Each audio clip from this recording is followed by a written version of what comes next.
గుళ్ళోనైనా మసీదులోనైనా చర్చిలోనైనా sound box పెట్టుకోవచ్చు, mic పెట్టుకోవచ్చు. ఆ మైకులోని శబ్దం ఆ పరిధిలో, అంటే ఆ లోపల ఉన్నటువంటి గుడి అయితే గుడి లోపల, లేకపోతే గుడి పక్కన వరకు, అలాగే మసీదైనా చర్చిదైనా సరే ఎంత డెసిబుల్స్ ఉండాలన్నటువంటి రూల్స్ ఉంటుంది.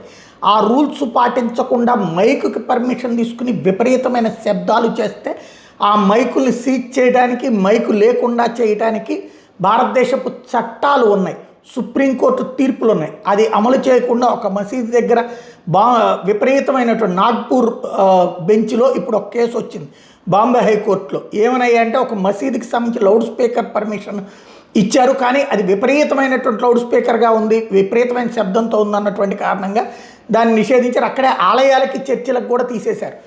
అయితే దీని మీద వాళ్ళు మసీదు వాళ్ళు సుప్రీంకోర్టు బాంబే హైకోర్టుకు వెళ్తే నాగపూర్ బెంచ్ దీని మీద కీలకమైనటువంటి వ్యాఖ్యలు చేసింది.